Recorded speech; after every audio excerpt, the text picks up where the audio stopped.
mushobotsa ntimutinye kuko so bimuhimbara kubaha ubwami yemwe mushobotsa ntimutinye kuko so bimuhimbara kubaha ubwami.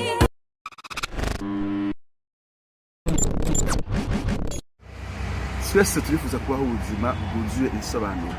Niyumvira ko dutandukanira bijanye n'ivyo dukora kugira ngo duhereze isobanuro ubuzima bwacu, yaba abazungu canke abirabura. Ariko abarushoboye gusumba abandi barondera ikintu c'igikorwa bokora bakidentifia n'ico gikorwa canke abantu bakazobidentifia n'ico gikorwa, hanyuma barapfuye bakazosigara barabibuka kubw'ico gikorwa. Ico kuba ari ikintu ciza kizosigara kiragirira ineza abasigaye. Abandi nabo bakavuga bati hamwe novyara abana nk'abatransmettre les valeurs, bagasigara nabo nyene baperpétuer les traditions familiales, vyohereza isobanuro ubuzima bwanjye kabandanya mbaho kandi narapfuye. Nashaka kubaganiriza ku muntu yabayeho haheze imyaka 3 abaho ubuzima bwuzuye isobanuro. Le roi David, turabe ico akarero kiwe katwigisha. Ubwa mbere yamushingiye nawe mu byakoze rimwe 16 ati nuko Dawidi amaze gukora ivy'Imana igomba cyangwa amaze gushitsa, amaze kuzuza umugambi w'Imana mu gihe ciwe arapfa.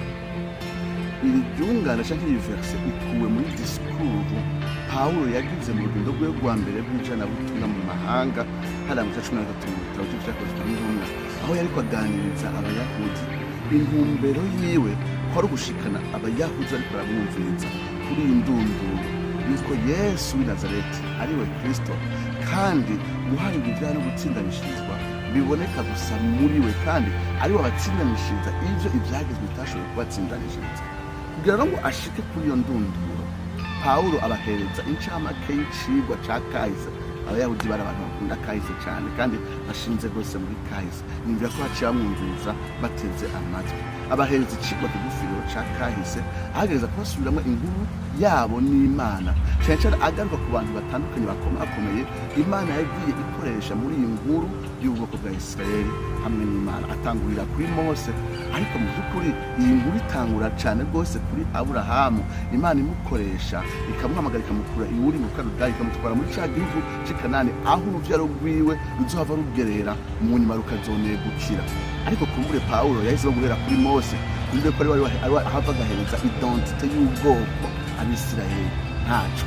Ahera kuri Mose akavuga ingene yakuye abisirayeli mu Egiputa, akabana ingene Yosuwa yabinjije i Kanani mu kurwanya intambara zitandukanye, akabana ingene Imana yabahaye abacamanza bo kubarongora no kubakiza abansi bari babakikuje, no gukoresha abo bacamanza ngo bagarukane abisirayeli ku Mana mu gihe baba bahitaye. Umwe muri uwanyuma muri abo bacamanza yari Samweli, yabayeho nk'umucamanza kandi akabaho nk'umuvugishwa, agwana urugamba rwo kurongora abisirayeli ngo bagume ari ubwoko bw'Imana, Imana yiganziye.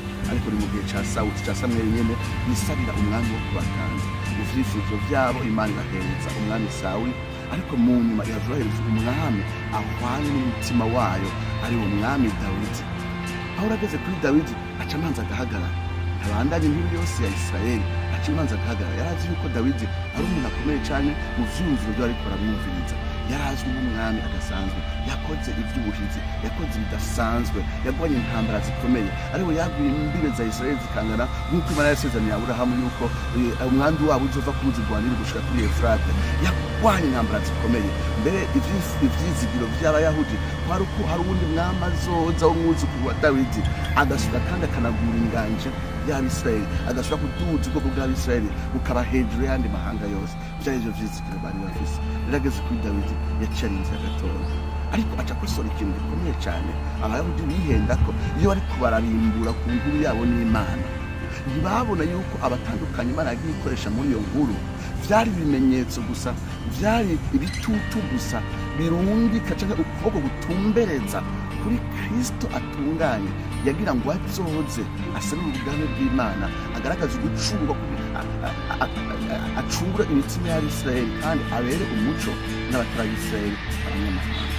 Agerageza no kubakosora mu kubereka yuko abantu bose babayeho harimo na Dawidi agaciro kabo gahagaze yuko batumbereza Abisirayeli ku mwami azogaruka, ivyo bakora n'ivyo bavuga cari igitutu c'ivyo Yesu azovuga kandi azokora mu kuza guserura ubwami bw'Imana.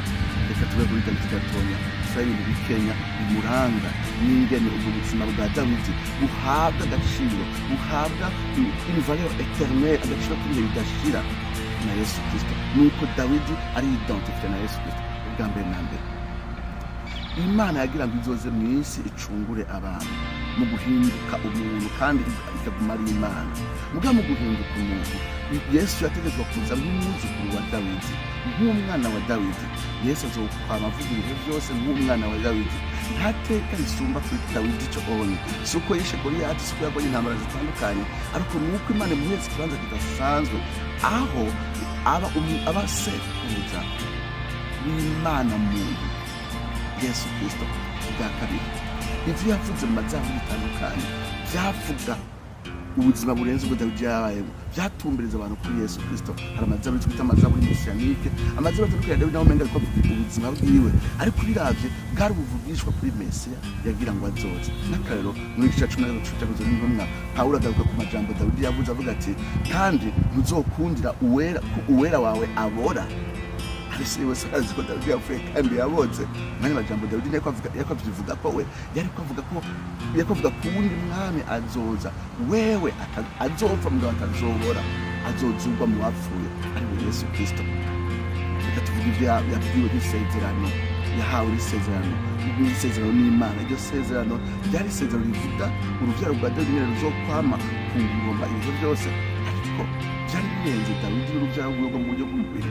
Iryo sezerano rya Dawidi no mu Samweli wa kabiri c'indwi ryavuga ku wundi mwami atunganye yitwa Yesu Kristo, azoza ku bunaga bw'ubushitsi ca Dawidi, maze akaganza ibyo byose, aketabliza inganji y'Imana y'ubugororotsi, y'amahoro n'ubutungane. Ubwa nyuma ibikorwa vy'ubwiza bitandukanye Dawidi yakoze, uko bingana kose ko abantu babivugana, bifise akamaro kamwe gakomeye, vyari igitutu c'ibikorwa bihambaye by'ubushobozi Yesu azogaragaza mu kunesha urupfu na kuzimu, mu kuzuka mu bapfuye, mu kuzogaruka aje kugaragaza imiganji y'Imana kw'isi, akanesha Satani, abadayimoni na Antikristo.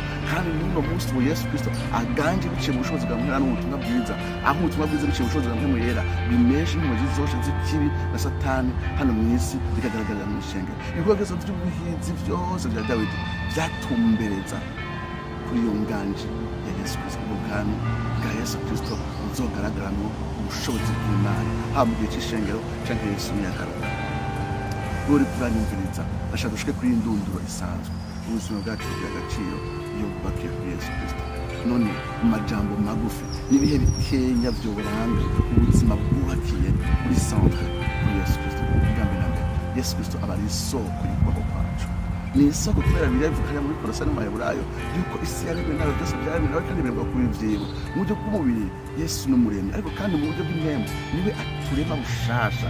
Impemu yera n'ubutumwa bwiza bifataniriza hamwe kudutumbereza kuri Yesu Kristo n'icokoze ku musaraba, maze tukabyaremwe bishasha, tugahinduka, tugahabwa ubuzima bushasha. Abari bapfuye bishwe n'ibyerekanyo byacu ngo yatuzuranye nawe, bitubwirana abazima hamwe nawe muri Kristo Yesu. Imana ihabwa icubahiro, niwe soko y'ukubaho kwacu, ubuzima bwacu bw'intemu. Hano muri igice cya Petero ica mbere ku 3 avuga ati ko ubushobozi bwayo bw'Imana bwaduhaye bw'ubugingo no kubaha Imana byose tubiheshejwe uwaduhamagarije ingeso ziwe nziza ni Yesu Kristo.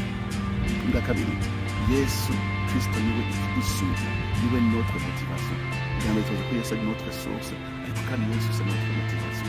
Ivyo dukora byose, ubuzima bwacu bwose buba busubizwa no kumuhesha icubahiro, no kumwubahisha wewe yapfuye ibyaha byacu, no kumugororokera we yapfuye akazuka kugira ngo tubeho turabiwe, dusubizwa n'urukundo rwiwe ngo paravuga ngo urukundo rwiwe rurangorera. Ubwa gatatu, ubuzima bushingiye ku Kristo Yesu. Kristo niwe bari intumbero, niwe bari intumbero. Wumva ko ubayeho kugira ngo umumenye, kujya Pawulo avuga ati ngo ndamumenye, menye n'ubushobozi bw'ubuzuka kwiwe, shushanye n'imibabaro yiwe, menye ubushobozi bwabuzuye mu bapfuye, ubikoreshereza mu bera biwe. Wumva intumbero yo kubaho kwawe ari ukumenya. Bwa kabiri, umenyekanisha. Pawulo avuga ati nifuza gutangura igikorwa c'Imana, nifuza kubaka ahantu hatigeze hubakwa n'uwundi muntu, nifuza gutwara ubutumwa bwiza ata wundi muntu arigera buvuga. Yari afise ambition to make Christ known, kumenyekanisha Yesu Kristo. Haleluya. Yesu ari we ntumbero yacu kumuhisha icubahiro, kumukunda, kumumenya, kumenyekanisha kugira abantu bamwirukire, bamuhurumbire, bamenye ibyabaye ku musaraba. Mbere ko aravuga ati n'ibyasigaye mu mibabaro ya Kristo ndabishitsa mu mubiri wanjye, niteguye no kubabazwa kugira ngo Kristo amenyekane. Mbere aranavuga ati kubaho ni Kristo kandi no gupfa inyungu bwa nyuma. Yesu niwe vyizigiro vyacu vyonyene n'ubuzima bwacu bwubakwiye kuri niwe vyizigiro vyacu inyuma y'urupfu. N'inyuma y'urupfu tuzobaho, tuzomwitegereza imbona nkubona, tuzoshitsa kandi nyine twaremewe twitegereza Imana imigashira no kwiryohera. Ariko kandi tukiri hano ku isi niwe vyizigiro dufise ngo ivyo vyizigiro nitizirika imitima yacu kiva ahera hera. Uwawe undi yadushikiye ahera akoresha amaraso yiwe atagira igicumuro, uwo niwe atwira ivyo vyizigiro tushobora gukurwaho n'ikintu na kimwe, ko twemewe n'Imana, ko twakunzwe n'Imana, ko twujujwe n'Imana, ko twabaye adopte n'Imana. Nta kindi kintu na kimwe cotuyiganza, nta satani, nta badayimoni, nta rupfu, nta mibabaro, ntaki. Kubyo Pawulo avuga mu bubiko ya mbere 15 ati nimba muri buno buzima gusa ariho twizigiye Kristo turusha abandi kuba abagogo, ariko Kristo twizigiye muri buno buzima tukamwizigiro n'ubuzoza. Hano ni ivyizigiro vyacu, inyuma y'urupfu n'ivyizigiro vyacu. Nizera yuko bidufasha kugira igicapo c'ubuzima bushingiye kuri Kristo ingene gusa Imana ibahitanye. Emye bushobotsa ntimutinye kuko so bimuhimbara kubaho ubwami. Yemye bushobotsa ntimutinye kuko so bimuhimbara